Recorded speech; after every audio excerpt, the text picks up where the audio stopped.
بسم اللہ الرحمن الرحیم۔ السلام علیکم ناظرین، محمد بن قاسم کے حوالے سے ہماری تاریخ اور درسی کتابیں ہمیں بار بار یہ تو بتاتی ہیں کہ محمد بن قاسم نے 17 سال کی چھوٹی سی عمر میں سپہ سالاری کرتے ہوئے سندھ پر حملہ کیا اور بڑی مہارت سے دیبل سے لے کر ملتان تک کا علاقہ تھوڑے سے عرصے میں فتح کر لیا۔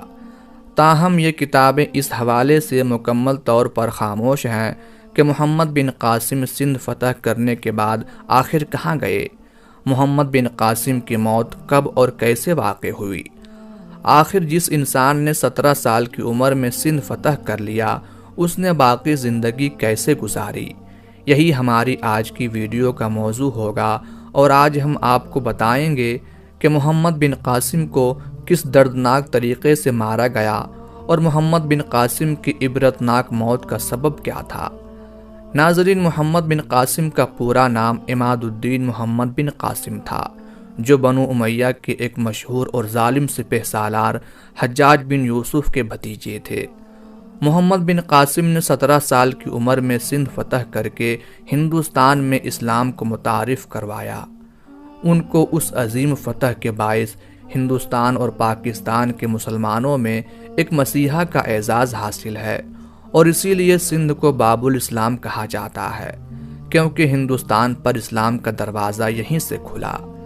ناظرین، جس علاقے پر سندھ کا اطلاق ہوتا تھا وہ بہت لمبا تھا۔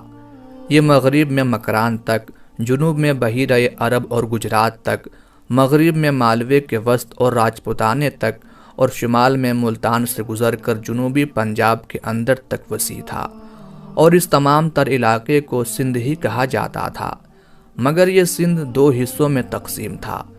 شمالی سندھ پر راجہ داہر کے بڑے بھائی دھرسیہ کی حکومت تھی، جبکہ جنوبی سندھ پر راجہ داہر حکمرانی کرتا تھا۔ ناظرین، دونوں بھائیوں میں اختلاف اس وقت پیدا ہوا جب راجہ داہر نے اپنے نجومیوں اور اپنے درباریوں کے کہنے پر اپنی ہی سگی بہن لاڈی سے شادی کرنے کا فیصلہ کیا۔ نجومیوں کے مطابق لاڈی بہت زیادہ خوش نصیب تھی، اور جس سے اس کی شادی ہوتی حکومت اس کے پاس رہتی۔ راجہ داہر کے بڑے بھائی دھرسیہ کو یہ بات بہت ناگوار گزری، اور وہ ایک بڑی فوج کے ساتھ راجہ داہر پر حملہ آور ہوا۔ اس سے پہلے کہ دونوں کی آپس میں جنگ ہوتی، راجہ دھرسیہ چیچک کی بیماری کا شکار ہوا اور مارا گیا، اور اس طرح راجہ داہر پورے سندھ کا راجہ بن گیا، اور اس کی خود سری حد سے بڑھ گئی۔ قزاقی، لوٹ مار اور غنڈہ گردی کرنے والوں کے لیے داہر ایک سایہ عافیت بن گیا۔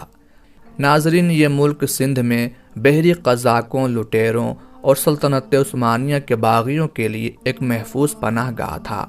ایک مرتبہ سری لنکا کے حاکم نے کچھ تحفے خلیفہ کی خدمت میں ارسال کیے، اور اس جہاز میں کچھ مسلمان عورتیں بھی بیت اللہ شریف کی زیارت کی غرض سے سفر کر رہی تھیں، لیکن دیبل کے مقام پر یہ جہاز بحری لٹیروں کا نشانہ بنا، اور جہاز کے تمام مسافروں کو قیدی بنا لیا گیا، سوائے ایک فرد کے جو فرار ہو کر حجاج بن یوسف کی خدمت میں پہنچا۔ ان دنوں مسلمان اندلس یعنی اسپین اور ترکستان کی فتوحات میں مصروف تھے، اس لیے حجاج بن یوسف نے اس معاملے کو خط و کتابت کے ذریعے نمٹانے کی کوشش کی، مگر راجہ داہر کے منفی جواب نے اس حملے کی نوبت آن پہنچی۔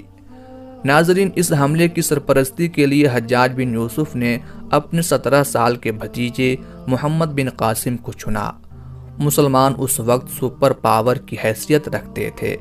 روم اور فارس کی عظیم و شان سلطنتوں کے غرور خاک میں ملا چکے تھے۔ ناظرین، ان کی جنگی تکنیک، ہتھیاروں اور منجنیقوں کا راجہ داہر کی فوج کے پاس کوئی جواب نہیں تھا، اس لیے دیبل، جو موجودہ کراچی کے آس پاس کی کوئی جگہ ہے، وہاں سے لے کر ملتان تک کے شہر یکے بعد دیگر فتح کرتے چلے گئے۔ فتوحات سے بڑھ کر جو کارنامہ محمد بن قاسم نے سر انجام دیا وہ ان علاقوں کی ایڈمنسٹریشن تھی۔ اس نے فتح کے اگلے روز ہی یہ اعلان کروا دیا کہ جو آدمی اپنے مذہب پر قائم رہنا چاہتا ہے اسے اپنے مذہبی طور طریقے اپنانے کی مکمل آزادی حاصل ہے۔ اس کے علاوہ مندروں اور گرجوں کا سالانہ وظیفہ بھی بیت المال سے مقرر کیا۔ محمد بن قاسم کے حسن سلوک کی وجہ سے رعایا اس کی گرویدہ تھی۔ آپ جس سے بھی ایک بار ملتے وہ آپ کا دیوانہ ہو جاتا۔ آپ امیر غریب ہر ایک سے برابری کے ساتھ ملا کرتے۔ وہ اب عوام الناس میں اتنا زیادہ مقبول ہو گیا کہ شہر کے لوگوں نے ان کی یاد میں شہر کے بیچوں بیچ ان کا مجسمہ تعمیر کروایا۔ ناظرین، اب شروع ہوتا ہے اس کہانی کا سیاہ حصہ۔ تقریباً سارے ہی مورخین اس بات پر متفق ہیں کہ محمد بن قاسم کی وفات 20 سال کی عمر میں ہوئی۔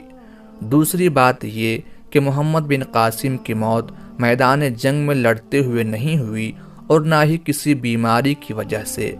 اگرچہ مورخین ان کی موت کے حوالے سے کوئی متفقہ فیصلہ نہیں دیتے، تاہم اس بات پر سب متفق ہیں کہ محمد بن قاسم کی موت اپنے ہی حاکم کی طرف سے دی گئی سزا کے نتیجے میں واقع ہوئی۔ ناظرین، محمد بن قاسم کی موت کے حوالے سے 2 بیانات ملتے ہیں۔ چچ نامہ سندھ کی تاریخ پر پہلی باقاعدہ کتاب سمجھی جاتی ہے۔ اس کتاب کے مطابق محمد بن قاسم نے راجہ داہر کی موت اور اس کی فوج کو شکست دینے کے بعد دستور کے مطابق مال غنیمت اور راجہ کی بیوی اور بیٹیوں کو اپنے حاکم خلیفہ سلیمان بن عبد الملک کو بھجوایا۔ راجہ داہر کی بیٹیوں نے خلیفہ سے جھوٹ بولا کہ وہ خلیفہ کے لائق نہیں، کیونکہ محمد بن قاسم انہیں پہلے ہی استعمال کر چکا ہے۔ اس بات پر سلیمان بن عبد الملک بہت زیادہ ناراض ہوا اور حکم دیا کہ محمد بن قاسم کو بیل کی کھال میں بند کر کے واپس لے آؤ۔ اس کے اس حکم پر عمل ہوا اور محمد بن قاسم کو بیل کی کھال میں بند کر کے گھوڑوں کے پیچھے باندھ کر گھسیٹتے ہوئے واپس لایا جا رہا تھا کہ دم گھٹنے سے محمد بن قاسم کی راستے میں ہی دردناک طریقے سے موت واقع ہو گئی۔ بعد میں خلیفہ کو راجہ داہر کی بیٹیوں کا جھوٹ معلوم ہو گیا اور اس نے ان لڑکیوں کو بھی زندہ دیوار میں چنوا دیا۔ ناظرین، محمد بن قاسم کی موت کا دوسرا بیان البلازری کی کتاب فتوح البلدان سے اقتباس ہے، جس کے مطابق 714 عیسوی میں حجاج کی موت کے بعد سلیمان بن عبد الملک نے حکومت سنبھالی۔ وہ حجاج بن یوسف کو سخت ناپسند کرتا تھا۔ اس نے عنان حکومت سنبھالتے ہی حجاج کے منظور نظر افراد کو قید کروا دیا۔ چنانچہ محمد بن قاسم کو بھی قید کر دیا گیا۔ قید کے دوران ہونے والے تشدد کے نتیجے میں محمد بن قاسم کی موت واقع ہو گئی۔ ان دونوں ہی بیانوں کے مطابق حاکم وقت ہی اس عظیم جرنیل کی اذیت ناک موت کا سبب تھا، جس نے ایسے عظیم اسلامی سپوت کے خون سے ہاتھ رنگ کر ہماری تاریخ پر ایک سیاہ دھبا لگا دیا۔